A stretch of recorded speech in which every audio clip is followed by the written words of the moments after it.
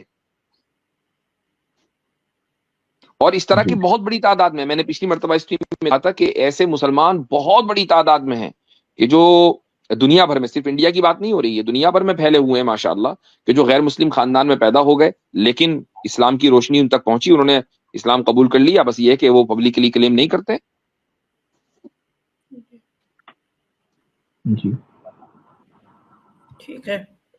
تو سائنس بھائی بہت شکریہ. جی گریٹ بھائی، امید ہے کہ آپ کے ڈاؤٹ سارے کلیئر ہو گئے ہوں گے. دیکھیے ڈاؤٹس وغیرہ تو آتے رہتے ہیں، ایسے مشکلات آتے رہتے ہیں، اور آپ جو جی ہے مجھے سیریس بھی دکھ رہے ہیں. اگر موت حیات کا کوئی ٹھکانہ نہیں ہے، کب انسان کی موت آ جائے، کب کیا ہو.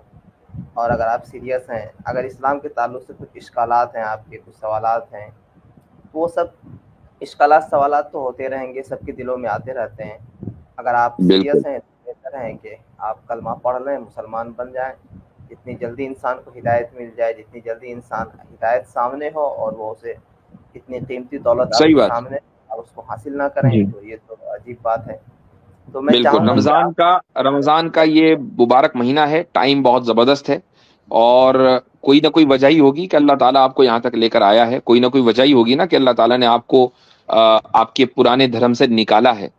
تو یہ ساری کی ساری اللہ تعالیٰ کی توفیق ہے. تو اس تعلق سے کنفیوژن نہیں ہونا چاہیے. اگر آپ کا کانسیپٹ آف گاڈ کلیئر ہے اسلام، اور وہ یعنی ونس ہے تو ونس ہے، یہ اسلام ہی کی خاص بات ہے. اور اسی جی طریقے سے آپ رسول اکرم صلی اللہ علیہ وسلم کو اللہ کا رسول مانتے ہیں، آخری رسول مانتے ہیں، تو بات ہی ختم. یہ دو چیزیں ہیں.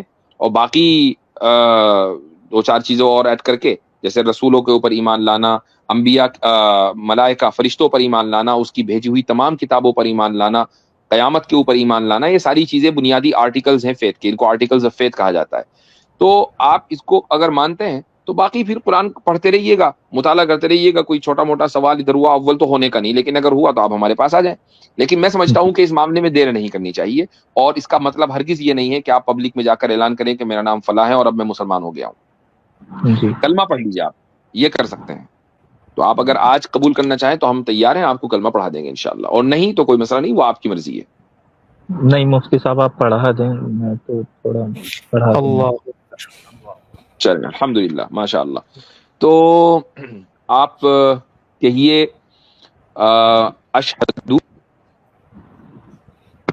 اشہدو اللہ اللہ الہ الہ الا اللہ الا اللہ الا اللہ الا اللہ واشہد واشہد ان ان محمدن محمدن عبدہ عبدہ ورسولہ. ورسولہ. میں گواہی دیتا ہوں میں گواہی دیتا ہوں کہ اللہ کے سوا کہ اللہ کے سوا کوئی لائق عبادت نہیں ہے، کوئی لائق عبادت نہیں ہے، اور میں گواہی دیتا ہوں اور میں گواہی دیتا ہوں کہ محمد صلی اللہ علیہ وسلم کہ محمد صلی اللہ علیہ وسلم اللہ کے رسول اور اس کے بندے ہیں. اللہ کے رسول اور اس کے بندے ہیں.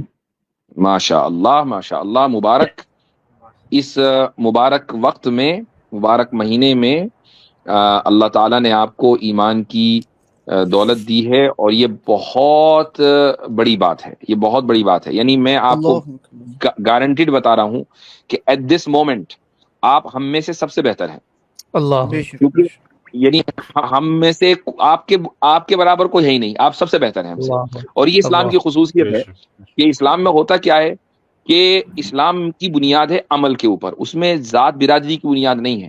ہوگا کوئی ہو سکتا ہے کہ رسول اکرم صلی اللہ علیہ وسلم کی اولاد میں سے ہو، سید ہو یا اس طرح کچھ ہو، لیکن ایک دوسرا جو رسول اکرم صلی اللہ علیہ وسلم کی اولاد میں سے نہیں ہے، اس کے عمل زیادہ ہوں. تو جس کے عمل زیادہ ہوں گے وہ زیادہ سپیریئر ہے. وہ یعنی تقوی اور گاڈ، خدا سے تعلق کتنا ہے ایک انسان کا، اس کی بنیاد پر اس کا اسٹیٹس طے ہوتا ہے. اس بنیاد پر نہیں کہ آپ کس فیملی کے اندر پیدا ہو گئے. تو آپ کا جو اسٹیٹس ہے وہ اس بنیاد پر طے ہے کہ اب آپ کے رجسٹر میں جو خدا کے پاس ہے اس میں کوئی برا عمل نہیں ہے، برا کام نہیں ہے، وہ سارے کا سارا اریز ہو گیا تھا، ایوری تھنگ. اور آپ کے پاس ایک عمل ہے اور وہ ہے کہ آپ نے اسلام قبول کیا ہے، اور وہی اچھا عمل ہے. ہمارے جو رجسٹر اللہ کے پاس رکھے ہوئے ہیں اس میں اچھے بھی ہوں گے کام، برے بھی ہوں گے، اس لیے اسٹیٹس کے اعتبار سے آپ ہم سے سپیریئر ہیں.